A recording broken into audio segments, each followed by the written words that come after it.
ನಮಸ್ಕಾರ ಬಂಧುಗಳೇ. ಜನ್ಮ ದಿನಾಂಕ 6-15-24ರಲ್ಲಿ ಜನಿಸಿದವರ ಗುಣ ಸ್ವಭಾವಗಳು ಹೇಗಿರ್ತದೆ, ಮತ್ತೆ ಅವರು ಏನು ಪರಿಹಾರಗಳನ್ನು ಮಾಡಿಕೊಂಡ್ರೆ ಶುಭ ಫಲಗಳನ್ನು ಪಡೀತಾರೆ ಅನ್ನೋದನ್ನ ಇವತ್ತಿನ ವಿಡಿಯೋದಲ್ಲಿ ತಿಳ್ಕೊಳ್ಳೋಣ. ಹಿಂದಿನ ವಿಡಿಯೋದಲ್ಲಿ ಜನ್ಮ ದಿನಾಂಕ 2ರ ಬಗ್ಗೆ ಮತ್ತು ಜನ್ಮ ದಿನಾಂಕ 1ರ ಬಗ್ಗೆ ಹಾಕಿದ್ದೇನೆ. ಅದು ಡಿಸ್ಕ್ರಿಪ್ಷನ್ ಬಾಕ್ಸಲ್ಲಿ ಅದರ ಲಿಂಕ್ ಇದೆ.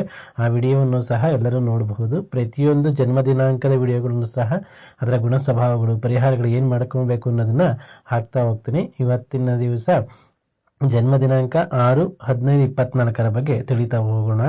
ಇದೇ ಮೊದಲ ಬಾರಿಗೆ ಜ್ಞಾನದಾಯಿನಿ ಯೂಟ್ಯೂಬ್ ಚಾನಲ್ ನೋಡ್ತಾ ಇದ್ದೀರಾ ಅಂದರೆ ದಯವಿಟ್ಟು ಸಬ್ಸ್ಕ್ರೈಬ್ ಆಗಿ ಮತ್ತು ಬೆಲ್ ಐಕನ್ ಕ್ಲಿಕ್ ಮಾಡಿ. ಇದರಿಂದ ನಾನು ಹಾಕೋ ಎಲ್ಲ ವಿಡಿಯೋ ನೋಟಿಫಿಕೇಶನ್ಗಳು ಕೂಡ ನಿಮಗೆ ಬರುತ್ತೆ. ಆದಷ್ಟು ವಿಡಿಯೋನ ಎಲ್ಲರಿಗೂ ಶೇರ್ ಮಾಡಿ. ಚಾನಲ್ನ ಸಬ್ಸ್ಕ್ರೈಬ್ ಆಗಿ ಲೈಕ್ ಮಾಡಿ, ಕಮೆಂಟ್ ಮಾಡೋದನ್ನ ಮರಿಬೇಡಿ. ಎಲ್ಲರಿಗೂ ಸ್ವಾಗತ. ಬಂಧುಗಳೇ, ಜನ್ಮ ದಿನಾಂಕ 6-15-24ರಲ್ಲಿ ಜನಿಸಿದವರ ಬಗ್ಗೆ ಹೇಳಬೇಕು ಅಂದರೆ 6 ಅನ್ನೋದು ಶುಕ್ರನ ಸಂಖ್ಯೆ. ಅವರ ಮೇಲೆ 6-15-24ರಲ್ಲಿ ಯಾರು ಹುಟ್ಟಿದರೆ ಅವರ ಮೇಲೆ ಶುಕ್ರನ ಪ್ರಭಾವ ಹೆಚ್ಚಾಗಿರ್ತದೆ. ಇಂಥವರು ಸಂಗೀತ ಪ್ರಿಯರು, ಶುಕ್ರನಿಗೆ ಸಂಬಂಧಪಟ್ಟ ಕೆಲಸ ಕಾರ್ಯಗಳು ಅಂದರೆ ಸಂಗೀತ ಆಗಬಹುದು, ಮ್ಯೂಸಿಕ್ ಅಥವಾ ಯಾವುದೇ ವಿಧದ ಕಲ್ಚರಲ್ ಆಕ್ಟಿವಿಟೀಸ್ ಅಂತ ಏನು ಹೇಳ್ತಾರೆ ಅದರಲ್ಲೆಲ್ಲ ಇವರು ಅದೆಲ್ಲ ಇವರಿಗೆ ತುಂಬ ಇಷ್ಟವಾಗ್ತಿರ್ತದೆ. ಸಂಗೀತ ಪ್ರಿಯರು, ಪ್ರವಾಸ ಪ್ರಿಯರು, ತುಂಬ ಪ್ರವಾಸಗಳನ್ನ ಇಷ್ಟಪಡುವಂಥವ್ರು, ಕಲಾಪ್ರಿಯರು, ಕಲೆಗೆ ಬೆಲೆ ಕೊಡುವಂತಹವರು. ಈ ದಿನಾಂಕದಲ್ಲಿ ಅಂದರೆ ಈ ಸಿನಿಮಾ ಶೂಟಿಂಗ್ ಆಗಬಹುದು, ತುಂಬ ಜನ ಸಿನಿಮಾ ಆರ್ಟಿಸ್ಟ್ಗಳು ಸಹ ಶುಕ್ರನ ಪ್ರಭಾವದಲ್ಲಿ ಹೆಚ್ಚಾಗಿ ಹುಟ್ಟಿರ್ತಾರೆ. ಆದರೆ ಶುಕ್ರ ಪ್ರಭಾವ ಹೆಚ್ಚಾಗಿದ್ದಾಗಲೇ ಸಿನಿಮಾ ನಟನೆ ಅನ್ನೋದು, ಕಲೆಗಳು ಯಾವುದೇ ವಿಚಾರದಲ್ಲಿ ಯಾವುದೇ ಕಲೆಗಳಾಗಬಹುದು, ಒಂದು ಸಂಗೀತದಲ್ಲಾಗಬಹುದು, ಸಾಹಿತ್ಯದಲ್ಲಾಗಬಹುದು, ಫಿಲಮ್ ತೆಗೆಯೋದ್ರಲ್ಲಾಗ್ಬೋದು, ಹೀರೋ ಅಥವಾ ಹೀರೋಯಿನ್ ಅವ್ರ ಮೇಲೆಲ್ಲ ಶುಕ್ರನ ಪ್ರಭಾವ ಹೆಚ್ಚಿರ್ತದೆ. ಆದ್ದರಿಂದ ಅವರು ಫಿಲಮ್ ಇಂಡಸ್ಟ್ರಿಗೆ ಬರ್ತಾರೆ. ಅಂದರೆ ಶುಕ್ರನ ಪ್ರಭಾವ ಯಾರಿಗೆ ಜಾಸ್ತಿಗಿರುತ್ತೆ ಅವರೆಲ್ಲ ಈ ಫೀಲ್ಡ್ಗಳಲ್ಲಿ, ಈ ಕ್ಷೇತ್ರಗಳಲ್ಲಿ ಹೆಚ್ಚಾಗಿ ಹೆಸರನ್ನ ಮಾಡ್ತಾ ಹೋಗ್ತಾರೆ. ಇವರಿಗೆ ಈಗೋ ತುಂಬ ಇರ್ತದೆ, ತುಂಬ ಜಾಸ್ತಿ ಇರುತ್ತೆ. ಸ್ವಾಭಿಮಾನನೂ ಕೂಡ ಅಷ್ಟೇ ಜಾಸ್ತಿ ಇರುತ್ತೆ. ಇವರು ಎಷ್ಟೇ ಸ್ವಾಭಿಮಾನ ಜಾಸ್ತಿ ಇದ್ದರೂ ಆದರೆ ತುಂಬ ಒಳ್ಳೆಯವರು, ತುಂಬ ಇಷ್ಟವಾದರೂ ಏನಾದರೂ ಸಜೆಷನ್ಸ್ ಕೊಟ್ಟರೆ ಖಂಡಿತ ತೆಗೆದುಕೊಳ್ತಾರೆ. ತುಂಬ ಪ್ರೀತಿ ಪಾತ್ರರು ಹೇಳಿದರೆ ಮಾತ್ರ ಇವರು ಅವರ ಮಾತನ್ನು ಮಾತ್ರ ಕೇಳ್ತಾರೆ, ಇಲ್ಲಾಂದರೆ ಯಾರ ಮಾತು ಸಹ ಅಷ್ಟು ಸುಲಭನಾಗಿ ಕೇಳುವುದಿಲ್ಲ. ಸ್ವಲ್ಪ ಆಗಾಗ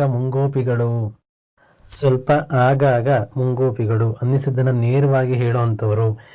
ಅನ್ನಿಸಿದ್ದನ್ನ ನೇರವಾಗಿ ಹೇಳೋದ್ರಿಂದ ಇವರ ಈಗೋವನ್ನ ತುಂಬ ಜನರು ಅಹಂಕಾರಿಗಳು, ಅಹಂಕಾರ ಜಾಸ್ತಿ ಇವ್ರಿಗೆ ಅಂತ, ಆಟಿಟ್ಯೂಡ್ ಜಾಸ್ತಿ ಅಂತ ತಪ್ಪಾಗಿ ತಿಳ್ಕೊತಾ ಇರ್ತಾರೆ. ಇವರಿಗೆ ಮುಖ್ಯವಾಗಿ ಆ ಈಗೋ ಜಾಸ್ತಿ ಇರೋದ್ರಿಂದ ಸೋಲೋದು ಅಂದರೆ ಆಗ್ತಾ ಇರೋದಿಲ್ಲ. ಎಲ್ಲ ವಿಚಾರದಲ್ಲೂ ಗೆಲ್ಲಬೇಕು, ಎಲ್ಲ ವಿಚಾರದಲ್ಲಿ ಮುಂದುವರಿಬೇಕು, ಎಲ್ಲ ವಿಚಾರದಲ್ಲಿ ತಾವೇ ಮುಂದಿರಬೇಕು ಅನ್ನೋದು ಹೆಚ್ಚಾಗಿ ಇವ್ರ ಮನಸ್ಸಲ್ಲಿ ಇರ್ತದೆ. ಇವರು ತುಂಬ ಬೇಗ ಹಣ ಮಾಡಬೇಕು, ತುಂಬ ಬೇಗ ಶ್ರೀಮಂತರಾಗಬೇಕು ಅನ್ನೋದು ತುಂಬ ಆಸೆ ಇರ್ತದೆ. ಆದರೆ ಪ್ರಯತ್ನಗಳು ಅಷ್ಟಿರೋದಿಲ್ಲ. ಸುಲಭವಾಗಿ ಹಣ ಸಂಪಾದನೆಯ ಕಡೆ ಹೆಚ್ಚು ಗಮನವನ್ನ ವಹಿಸ್ತಾರೆ, ಹೆಚ್ಚು ಗಮನ ಹೋಗ್ತಾ ಇರುತ್ತೆ. ಇವರು ಸಂತೋಷವಾಗಿದ್ರೆ ಇವರಷ್ಟು ಸಂತೋಷ ಪಡುವವರೇ ಇಲ್ಲ. ಇವರೇನಾದ್ರು ದುಃಖದಲ್ಲಿದ್ದಾರೆ ಅಂತ ಅಂದ್ರೆ ಇವರಷ್ಟು ದುಃಖ ಪಡೋರು ಇರೋದಿಲ್ಲ. ಇವರ ಗುಣ ಸ್ವಭಾವಗಳು ಆಗಾಗ ಚೇಂಜ್ ಆಗ್ತಾ ಇರುತ್ತೆ, ಬದಲಾವಣೆಗಳಾಗ್ತಾ ಇರುತ್ತೆ.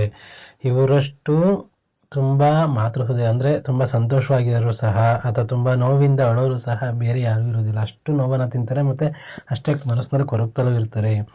ಇವರು ಯಾರ ಮುಂದೆನೇ ಆಗ್ಲಿ ತುಂಬಾ ನೋವನ್ನು ವ್ಯಕ್ತಪಡಿಸುವುದಿಲ್ಲ. ತಮ್ಮ ಮನಸ್ಸಿನ ಭಾವನೆಗಳಾಗ್ಲಿ, ಮನಸ್ಸಿನ ನೋವುಗಳನ್ನಾಗ್ಲಿ ವ್ಯಕ್ತಪಡಿಸುವುದಿಲ್ಲ. ಇವರು ಯಾವಾಗಲೂ ಸ್ವಚ್ಛ ಮತ್ತು ಶುದ್ಧವಾಗಿರುವ ಪರಿಸರವನ್ನ ಇಷ್ಟಪಡುವವರು.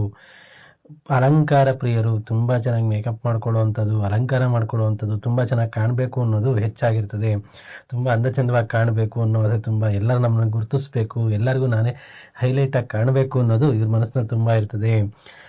ವೃದ್ಧಾಪ್ಯದಲ್ಲಿದ್ದರೂ ತಾರುಣ್ಯದ ಕಡೆ ಹೆಚ್ಚಾಗಿ ಕಾಣ್ತಾ ಇರ್ತದೆ. ಶುಕ್ರನ ಪ್ರಭಾವ ಇರೋದ್ರಿಂದ ಇವ್ರಿಗೆ ಅಷ್ಟು ಬೇಗ ವಯಸ್ಸಾದಾಗೆ ಕಾಣೋದಿಲ್ಲ. ಶುಕ್ರನ ಪ್ರಭಾವ ಇರೋದ್ರಿಂದ ತಾರುಣ್ಯದ ಕಡೆ ಹೆಚ್ಚಾಗಿ ಇರ್ತದೆ. ಇವರು ಸ್ವತಂತ್ರ ಪ್ರಿಯರು,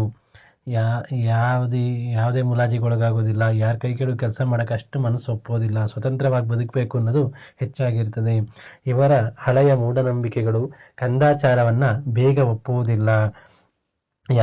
ಇವರು ಹೆಚ್ಚಾಗಿ ಈ 6-15-24ರಲ್ಲಿ ಹುಟ್ಟಿದವರು ಹೆಚ್ಚಾಗಿ ದೇವಿ ಆರಾಧನೆಯನ್ನ ಮಾಡ್ತಾ ಇರ್ತಾರೆ. ದೇವಿ ಪ್ರಿಯ, ದೇವಿಯನ್ನ ಪೂಜೆ ಮಾಡೋದಂದ್ರೆ ತುಂಬಾ ಇಷ್ಟಪಡ್ತಾ ಇರ್ತಾರೆ.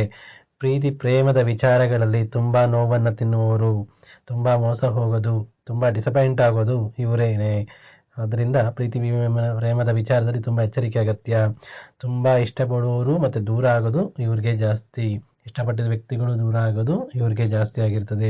ಸ್ವಲ್ಪ ಕುರುಬು ತಿಂಡಿಗಳು, ಹೊರಗಿನ ತಿಂಡಿಗಳು ಇಷ್ಟಪಡೋರು, ಊಟ ತಿಂಡಿ ಎಲ್ಲ ರುಚಿಯಾಗಿರಬೇಕು, ಸ್ಯಾಟಿಸ್ಫ್ಯಾಕ್ಷನ್ ಆಗಬೇಕು, ಮನಸ್ಸಿಗೆ ಸಮಾಧಾನ ಆಗಬೇಕು, ಆ ರೀತಿ ರುಚಿಯಾದ ಊಟಗಳನ್ನು ತಿಂಡಿಗಳನ್ನು ಇಷ್ಟಪಡ್ತಾರೆ. ಇವರು ಹಸಿವನ್ನು ಅಷ್ಟು ಬೇಗ ತಡ್ಕೊಳ್ಳೋದಿಲ್ಲ, ತುಂಬ ಹೊತ್ತು ತಡ್ಕೊಳ್ಳೋದಿಲ್ಲ. ಇವರ ಹಸಿವಾದರೆ ಇವರು ತುಂಬ ರಾಕ್ಷಸ ಪ್ರವೃತ್ತಿ ಥರ, ತುಂಬ ಹಸಿವಾದರೆ ತುಂಬ ಕೋಪಗಳನ್ನ ತೋರಿಸ್ತಾ ಇರ್ತಾರೆ. ತಾಳ್ಮೆಯನ್ನು ಬೇಗ ಕಳೆದುಕೊಳ್ಳುವರು, ಅಷ್ಟು ತಾಳ್ಮೆ ಕಮ್ಮಿ ಇವ್ರಿಗೆ. ಆಗಾಗ BP ಸಮಸ್ಯೆ, ಹೊಟ್ಟೆಗೆ ಸಂಬಂಧಿಸಿದ ಸಮಸ್ಯೆ, ದೃಷ್ಟಿ ಆಗೋದು, ಎಲ್ಲರೂ ಹೊರಗಡೆ ಹೋಗಿ ಬಂದ ತಕ್ಷಣ ಊಟ ಸೇರಿದಂಗೆ ಆಗೋದು, ದೃಷ್ಟಿ ಆಗೋದು, ಸುಸ್ತಾಗೋದು ಇವರಿಗೆ ಸರ್ವೇ ಸಾಮಾನ್ಯವಾಗಿರ್ತದೆ. ಇವರ ಕಣ್ಣುಗಳು ತುಂಬ ಕಳೆಯಿಂದ ಕೂಡಿದ್ದು ಸುಂದರವಾದ ವಸ್ತುಗಳು, ವ್ಯಕ್ತಿಗಳ ಕಡೆಗೆ ಹೋಗುವುದು ಜಾಸ್ತಿ. ಇವರು ತುಂಬ ಕಣ್ಣು ಸಹ ಇವರಿಗೆ ಮುಖದಲ್ಲಿ ಕಣ್ಣೇ ಇವರಿಗೆ ತುಂಬ ಅಂದವಾದ ವಸ್ತುವಾಗಿರ್ತದೆ. ಕಣ್ಣು ತುಂಬ ಅಟ್ರಾಕ್ಟಿವ್ ಐಸ್ ಆಗಿರ್ತದೆ. ಆದ್ದರಿಂದ ಕಣ್ಣುಗಳಿಂದಲೇ ಎಲ್ಲರನ್ನೂ ಆಕರ್ಷಣೆಯನ್ನು ಮಾಡ್ತಾರೆ. ಇವರು ಸಹ ತುಂಬ ಚೆನ್ನಾಗಿರುವ ವಸ್ತುಗಳನ್ನಾಗಲಿ ವ್ಯಕ್ತಿಗಳನ್ನಾಗಲಿ ನೋಡಿರ್ತಾರೆ, ಆದರೂ ನೋಡೇ ಇಲ್ವೇನೋ ಅನ್ನೋ ರೀತಿಯಲ್ಲಿ ಇರ್ತಾರೆ. ಇವರು ಪ್ರಯಾಣ ಮಾಡುವಾಗ ಸೂಕ್ತ ವ್ಯಕ್ತಿಗಳು ಜೊತೆ ಇದ್ದರೆ ಮಾತ್ರ ಪ್ರಯಾಣವನ್ನು ಇಷ್ಟಪಡುವವರು. ಇವರು ಎಲ್ಲರ ಜೊತೆ ಇದ್ದಾರೆ ಅಂದರೆ ಮಾತ್ರ ಪ್ರಯಾಣವನ್ನು ಇಷ್ಟಪಡ್ತಾರೆ. ಸೂಕ್ತವಾದ ವ್ಯಕ್ತಿಗಳು, ಇವರಿಗೆ ಅಡ್ಜಸ್ಟ್ ಆಗುವಂಥ ವ್ಯಕ್ತಿಗಳಿದ್ರೆ ಮಾತ್ರ ಪ್ರಯಾಣವನ್ನು ಇಷ್ಟಪಡ್ತಾರೆ. ಕೂದಲು ಉದುರುವ ಸಮಸ್ಯೆಗಳು ಹೆಚ್ಚಾಗಿ ಕಾಡ್ತದೆ ಇವರಿಗೆ. ದೃಷ್ಟಿ ದೋಷಗಳಾಗಿಯೇ ಇವರಿಗೆ ಕೂದಲು ಉದುರುವ ಸಮಸ್ಯೆಗಳಾಗೋದು. ತುಂಬ ಹೀಟ್ ಬಾಡಿ, ಆದರೂ ಆಗಾಗ ಶೀತ, ಕಣ್ಣುರಿ ಸಮಸ್ಯೆಗಳನ್ನು ಎದುರಿಸ್ತಾರೆ. ದೃಷ್ಟಿ ಆಗೋದೇ ಮೇನ್ ಇವಕ್ಕೆಲ್ಲ ಕಾರಣವಾಗ್ತಿರ್ತದೆ. ಕೆಲವು ಸಮಯ ಸ್ವಂತ ಬಿಸ್ನೆಸ್ ಅಥವಾ ವ್ಯಾಪಾರಗಳನ್ನು ಮಾಡೋಕ್ಕೆ ಹೋಗಿ ತುಂಬ ಹಣವನ್ನು ವ್ಯಯ ಮಾಡುವುದು ಉಂಟಾಗುತ್ತದೆ. ಆದ್ದರಿಂದ ಇವರು ಸ್ವಂತ ಬಿಸ್ನೆಸ್ ಅಥವಾ ವ್ಯವಹಾರ ಮಾಡಬೇಕಾದ್ರೆ ತುಂಬ ಎಚ್ಚರಿಕೆಯನ್ನು ವಹಿಸಬೇಕು. ದಾಂಪತ್ಯ ಚೆನ್ನಾಗಿದ್ರೂ ಸಹ ಇವರ ಮಾತು ನಡಿಬೇಕು ಮತ್ತು ಇವರದೇ ವ್ಯವಹಾರ ಆಗಿರಬೇಕು. ಆ ರೀತಿ ಒಂದು ಸ್ವಭಾವ ಇರ್ತದೆ ಇವರಿಗೆ. ಆದರೆ ಇವರಿಗೆ ಸಿಗಬೇಕಾದ ಮನ್ನಣೆಗಳು ಮನೆಯಲ್ಲಿ ದೊರೆಯೋದಿಲ್ಲ, ಹೊರಗಡೆ ಸಿಗೋ ಮರ್ಯಾದೆಗಳು ಮನೆಯಲ್ಲಿ ಸಿಗ್ತಾ ಇರೋದಿಲ್ಲ. ವ್ಯವಹಾರದಲ್ಲಿ ತುಂಬ ಚತುರರು. ತುಂಬ ಎಲ್ಲ ಹಣ ಇದ್ರೆ ಎಲ್ಲೂ ಖಾಲಿ ಆಗಿಬಿಟ್ಟಿದೆ, ಮನೇಲಿ ಎಲ್ಲ ಹಣ ಖಾಲಿ ಆಗಿಬಿಟ್ಟಿದೆ ಅಂದ್ರೂ ಸಹ ಇವರೆಲ್ಲರೂ ಆಗಲಿ 10 ರೂಪಾಯಿನ ಹೊಂಚ್ಕೊಂಡ್ಬರ್ತಾರೆ ಅಥವಾ 10 ರೂಪಾಯಿನಾರು ಸೇವಿಂಗ್ಸ್ ಮಾಡಿಟ್ಟಿರ್ತಾರೆ. ಅಷ್ಟು ನಿಗೂಢವಾದ ಶುದ್ಧ ವ್ಯಕ್ತಿತ್ವದ ವ್ಯಕ್ತಿಗಳು ಈ ಜನ್ಮ ದಿನಾಂಕದಲ್ಲಿ 6/15/24 ಹುಟ್ಟಿದವರು. ಇನ್ನು ಹೆಚ್ಚಿನ ಮಾಹಿತಿ ಬೇಕು ಅಂದರೆ ಖಂಡಿತ ಕಮೆಂಟ್ ಮಾಡಿ. ಇವರಿಗೆ ಶುಭ ದಿನಗಳು ಶುಕ್ರವಾರ ಮತ್ತು ಬುಧವಾರಗಳು ತುಂಬ ಶುಭ ದಿನಗಳು. ಶುಭ ಸಂಖ್ಯೆಗಳು 6 ಮತ್ತು 5. ದೇವತೆಗಳು ಮಹಾಲಕ್ಷ್ಮಿ, ಲಲಿತಾ ತ್ರಿಪುರ ಸುಂದರಿ, ಲಕ್ಷ್ಮೀನಾರಾಯಣರು. ಇನ್ನು ಹೆಚ್ಚಿನ ಮಾಹಿತಿ ಬೇಕು ಅಂದರೆ ದಯವಿಟ್ಟು ಕಮೆಂಟ್ ಮಾಡಿ. ಇವರು ಯಾವ ದೇವತೆಗಳ ಪೂಜೆಯಿಂದ ಅಥವಾ ಯಾವ ದೇವತೆಗಳ ಆರಾಧನೆಯಿಂದ ಶುಭ ಫಲಗಳನ್ನು ಪಡೀತಾರೆ ಅಂದರೆ, ಈ ಜನ್ಮ ದಿನಾಂಕದವರಿಗೆ ಪರಿಹಾರಗಳು ಏನಪ್ಪಾ ಅಂತಂದ್ರೆ, ಶುಕ್ರನ ಸಂಖ್ಯೆಯಾಗಿರೋದ್ರಿಂದ ಪ್ರತಿ ಶುಕ್ರವಾರ ಔದುಂಬರ ವೃಕ್ಷ ಅಂದ್ರೆ ಹತ್ತಿ ಹಣ್ಣಿನ ಮರಕ್ಕೆ ಪ್ರದಕ್ಷಿಣೆಯನ್ನ ಮಾಡಿ ನಮಸ್ಕಾರವನ್ನ ಮಾಡಿ. ಶುಕ್ರವಾರಗಳಂದು ಮನೆದೇವರಿಗೆ ಮತ್ತು ದೇವಿಗೆ, ನೀವು ಇಷ್ಟಪಡೋ ದೇವಿ ಯಾವುದಾದ್ರೂ ಆಗಬಹುದು, ಮನೆದೇವರಿಗೆ ಮತ್ತು ದೇವಿಗೆ ಸಿಹಿ ನೈವೇದ್ಯವನ್ನ ಮಾಡಿ ಪ್ರತಿದಿನ ಶ್ರೀ ಲಲಿತಾ ಸಹಸ್ರನಾಮ ಪಾರಾಯಣ ಅಥವಾ ದೇವಿ ಅಷ್ಟೋತ್ತರವನ್ನು ಓದಿ ದೇವಿ ಪೂಜೆಯನ್ನು ಮಾಡಬೇಕು. ವಾರಕ್ಕೊಮ್ಮೆಯಾದರೂ ಶುಕ್ರವಾರದಂದು ಗೋಪೂಜೆಯನ್ನು ಮಾಡಿದರೆ, ಗೋಪೂಜೆಯನ್ನು ಮಾಡಿ ಹಸುವಿಗೆ ಆಹಾರವನ್ನು ನೀಡ್ತಾ ಬಂದರೆ ತಮ್ಮ ಎಲ್ಲಾ ಸಮಸ್ಯೆಗಳಿಂದ ಪೂರ್ಣವಾಗಿ ಬಿಡುಗಡೆ ಹೊಂದುತ್ತಾರೆ. ಇದು ಅಭಿವೃದ್ಧಿಗೆ ದಾರಿ ಮಾಡಿಕೊಡುತ್ತದೆ. ಆದಷ್ಟು ಈ ವಿಡಿಯೋವನ್ನು ಎಲ್ಲರಿಗೂ ಶೇರ್ ಮಾಡಿ, ಲೈಕ್ ಮಾಡಿ, ಕಮೆಂಟ್ ಮಾಡೋದನ್ನು ಮರಿಬೇಡಿ.